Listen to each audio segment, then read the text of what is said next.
Salut les geeks, c'est Nawak, bienvenue pour cette nouvelle vidéo spéciale Instant Culte. Donc il s'agira de vidéos où je parlerai de films cultes, séries cultes, jeux vidéo cultes.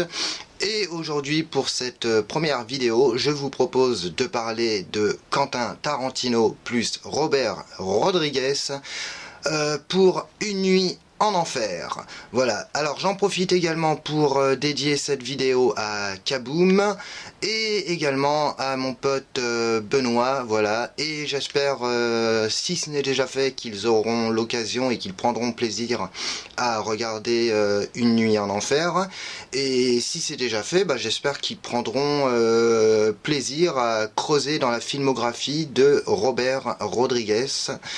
Voilà, du coup, c'est parti. Action. I'm gonna kill you.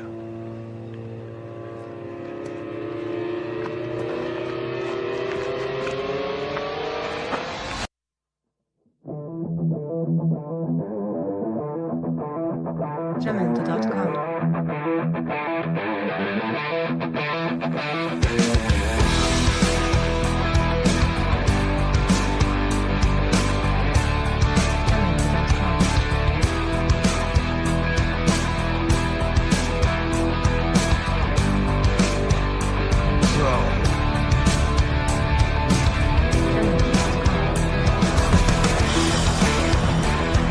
We are going to war. Alors généralement quand on prend Quentin Tarantino, comment dire, c'est souvent, on le considère souvent en tant que réalisateur, voilà. Et on a souvent tendance, les gens ont souvent tendance à oublier que Quentin Tarantino a aussi été acteur, producteur, voilà, scénariste également, voilà, et généralement Quentin Tarantino il fonctionne de pair avec le réalisateur Robert Rodriguez. Donc on va retourner un peu en arrière, on va retourner dans les années 60, voilà, pour comprendre un peu. Voilà, dans les années 60 on a eu la trilogie du dollar avec notamment l'acteur Clint Eastwood. Donc trilogie du dollar, alors trilogie, on appelle la trilogie du dollar, mais pourtant il n'y a aucune structure narrative, enfin aucune cohérence narrative ou même thématique, hein, on les a regroupés en trilogie pour un aspect, on va dire, promotionnel, mais ce sont trois films où on retrouve Clint Eastwood et d'ailleurs d'autres acteurs. Voilà, mais Clint Eastwood, par exemple, dans la trilogie du dollar, n'interprète jamais le même rôle. Voilà. Et dans les années 90, il y a eu une espèce de revival du western, voilà. Et on se penche dans les années 90 où Robert Rodriguez a lancé lui aussi sa petite trilogie El Mariachi, voilà, avec notamment Antonio Banderas. Donc Antonio Banderas qui débarquait de sa province espagnole, qui ne maîtrisait pas un seul mot anglais, il apprenait uniquement de manière phonétique, voilà, et puis bon, petit à petit il a réussi quand même à maîtriser l'anglais.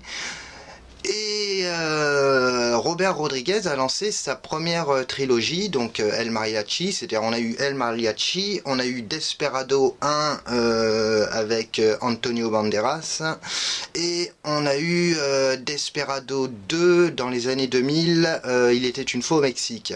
Robert Rodriguez, qui était déjà pote avec Quentin Tarantino, et du coup Robert Rodriguez, en tournant Desperado 1, il a laissé une petite place pour un monologue qui est assez culte de Tarantino. Voilà, il lui a fait jouer un petit rôle. Et là, il regarde le verre, et il pense au verre, et il pense au verre, et il pense au verre, et à sa bite aussi. Bite vert, bite vert, bite vert, vert, bite vert, bite vert. Et là, il ouvre les Alors, Rodriguez et Tarantino sont devenus rapidement copains, hein, puisque Rodriguez, c'est lui notamment qui a fait, je crois, il me semble, une partie de la BO de Kill Bill pour $1 symbolique, si ma mémoire est bonne. Et Tarantino a tourné une scène de Sin City, donc Sin City qui a été réalisé par Robert Rodriguez, également pour $1 symbolique. Donc, après avoir réalisé enfin pas la trilogie, après avoir réalisé Desperado, Rodriguez s'est dit je voudrais réaliser une espèce de pseudo-western horrifique, voilà, et il a pas misé sur de grands noms d'acteurs et un casting, on va dire, banal. Donc pour Rodriguez, c'était un western horrifique. Voilà, et il s'est entouré pour ce film de Quentin Tarantino, donc Quentin Tarantino qui avait écrit le scénario, voilà, et Tarantino devait initialement réaliser le film, et puis il a refusé, donc il a écrit le scénario. Voilà, et puis Rodriguez s'est proposé pour la réalisation du film. Voilà, et ce qui est génial déjà dans ce film, c'est au niveau des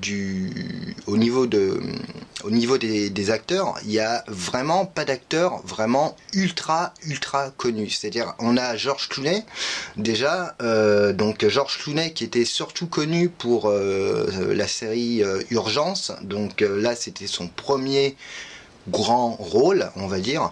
Il y avait également Juliette Lewis. Alors dans le film, elle a à peu près 15 ans, mais en réalité, à l'époque du tournage, elle avait 23 ans, donc il l'a prise surtout par rapport au fait qu'elle ne faisait pas son âge. Voilà, on retrouve bien évidemment Kettel qui joue dans Reservoir Dogs, voilà, qui était un acteur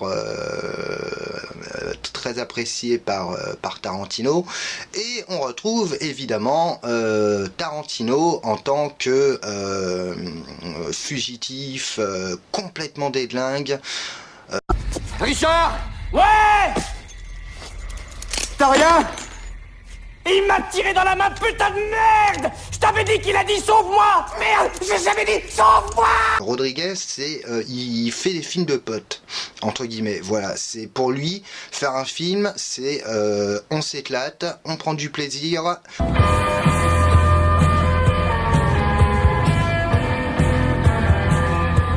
Avec Robert Rodriguez plus Quentin Tarantino pour Une nuit en enfer, le film était plutôt... Alors, le film n'a pas fait un carton au box-office, mais le film a très vite obtenu le statut de film culte. Voilà. Alors, de quoi parle Une nuit en enfer? Alors, Une nuit en enfer, ça parle... alors, en fait, c'est tout bête. C'est un peu un film on prend le train en marche. C'est-à-dire, on suit le parcours de deux fugitifs qui ont braqué une banque et qui cherchent à passer la frontière mexicaine, voilà. Et pour cela, ils vont prendre en otage une famille, donc un pasteur et ses deux enfants, voilà, et ils vont réussir à passer la frontière mexicaine. Et bien évidemment, la nuit va tomber et les deux fugitifs ont rencard avec une espèce de trafiquant. Voilà, donc la nuit tombe et qu'est-ce qu'ils vont faire? Ils vont trouver refuge dans un bar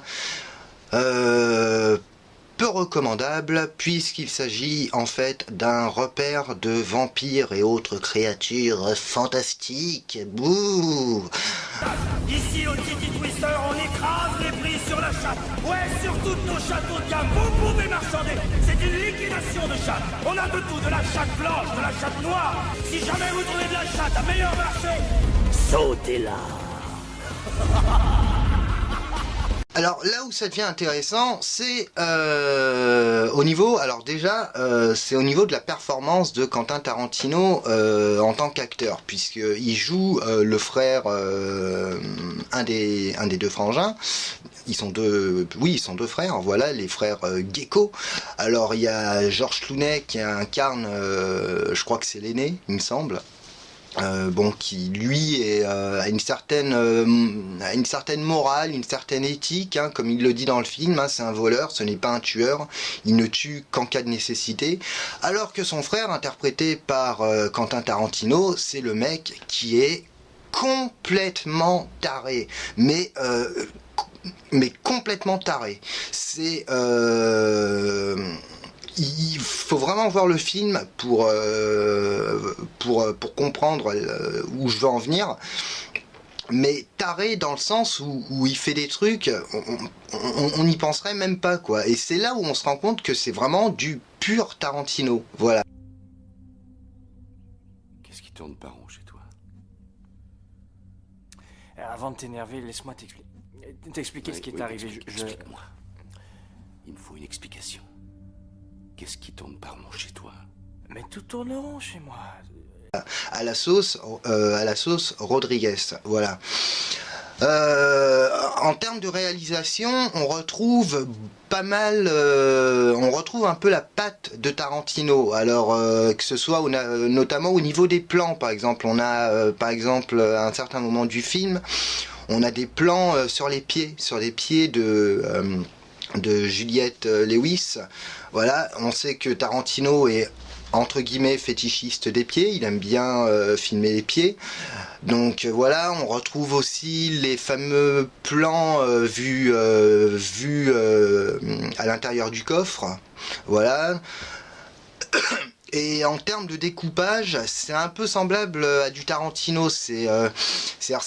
On a un découpage chronologique, mais le film est presque divisé en fait par chapitre, et ça c'est quelque chose qui est propre à Tarantino. Il l'a d'ailleurs dit lui-même dans une interview, ses films la plupart du temps sont découpés par chapitre, et Une nuit en enfer, il se trouve qu'il est vraiment découpé par chapitre. Une nuit en enfer existe aussi en série depuis quelques années, donc il est disponible, la série est disponible sur Netflix. Donc je suis en train de la suivre à l'heure actuelle. Alors c'est une série qui, bien évidemment, ce n'est pas du tout les mêmes acteurs. Par contre, la série est co-scénarisée par Robert Rodriguez, et ça permet d'en connaître beaucoup plus sur certains personnages. Le film a été également adapté en jeu vidéo, voilà, et le film a également connu deux suites. Alors Une nuit en enfer 2 avec Jason Patric, il y a eu Une nuit en enfer 3 aussi, voilà. Bon, je vais pas vous mentir, le 2 et le 3 ce sont de grosses purges, voilà. Celui qui mérite d'être vu, c'est le 1. Alors ce qui est intéressant dans le 1, c'est tout c'est tout ce qui est acteur, producteur, enfin tout, pas le contenu, enfin aussi bien le contenu du film que le contenant. Alors ce qui est marrant, c'est que dans Une nuit en enfer, on retrouve qui, par exemple, aux effets spéciaux? On retrouve Greg Nicotero, et qui est à l'origine des effets spéciaux de The Walking Dead. On retrouve aussi, par exemple, Tom Savini. Alors Tom Savini, qui a énormément travaillé pour les films de George Romero, Le Jour des Morts Vivants et Zombie. Voilà, et là il joue le rôle de Sex Machine.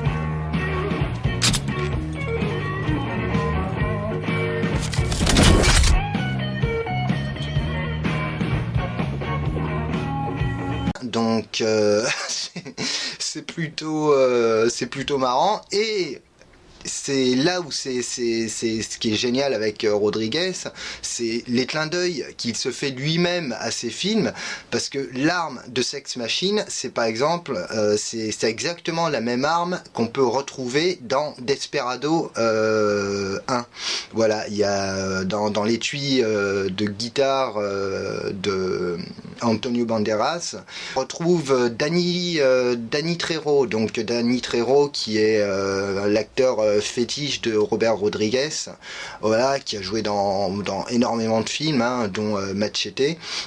Voilà, là il est serveur dans le bar. Et on retrouve aussi évidemment Salma Hayek, voilà, donc actrice mexicaine dans le rôle de Pandemonium. Donc à l'époque elle était pas très chaude pour tourner dans le film parce qu'elle avait une peur panique des serpents, donc il a fallu qu'elle suive une thérapie pour surmonter sa peur. Voilà, et il faut simplement avouer, il faut reconnaître la vérité, c'est que sa danse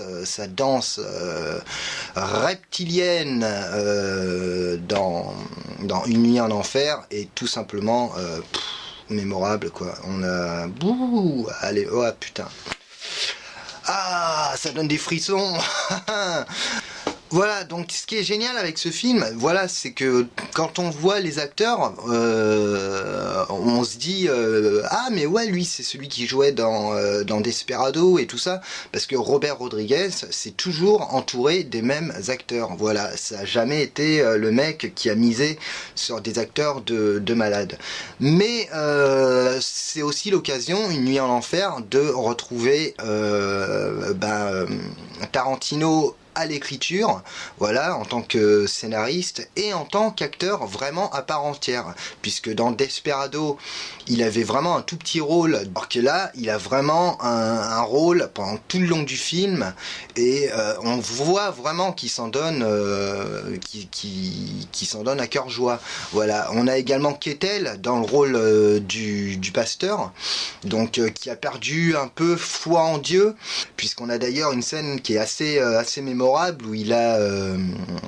où il tient 2 fusils en forme de croix, et puis il récite des versets de la Bible, et ce sont exactement les mêmes versets qui sont récités, il me semble, par Samuel L. Jackson dans Pulp Fiction. Alors je sais plus si c'est Samuel L. Jackson ou John Travolta. Rodriguez et Tarantino, c'est vraiment un univers où tous les films se font écho, où tous les films se renvoient un peu plus ou moins directement la balle. Voilà, et c'est pour ça que ça fait pour moi, pour moi ça fait partie des films cultes à voir. Voilà, le film fonctionne comme ça, voilà, par écho, par renvoi, voilà, et c'est pas simplement des clins d'œil. Voilà, on n'est pas dans le clin d'œil, on n'est pas dans tiens, je vais faire un clin d'œil à tel film, tel réalisateur et tout ça. C'est vraiment une marque de respect. Tout comme Kill Bill, le Tarantino qui a fait Kill Bill, il a pas fait Kill Bill en mode je vais faire un film de kung-fu. Non, il a vraiment fait Kill Bill dans le but de rendre hommage au film de samouraï, on va dire, au film de kung-fu des années période les 7 samouraïs par exemple, il me semble, voilà. Et tout ça pour dire que le film a pas tellement bien marché, mais pourtant le film a obtenu très vite le statut de film culte. Voilà, et le film vaut aussi bien pour sa réalisation, qui est vraiment dans le pur style Tarantino. Le film vaut aussi bien pour sa musique, puisqu'on retrouve des membres du groupe de Robert Rodriguez, qui est également musicien. Alors il y a des passages vraiment hilarants, le passage où quand il se transforme en zombie, enfin en vampire, où il joue de la guitare avec un corps humain, mais ça c'est juste dément. Voilà, on a plein de scènes comme ça complètement what the fuck, mais où on est vraiment où Tarantino et Rodriguez c'est un peu comme un train fantôme, quoi. Ils nous embarquent avec eux dans cette espèce d'aventure complètement burlesque, complètement what the fuck. C'est alors il y a de l'horreur, il y a du sang, mais c'est tellement exagéré que on prend ça au millième degré. J'espère que vous aurez l'occasion de vous pencher sur Une nuit en enfer. Et en attendant, je vous dis à la prochaine. Au revoir.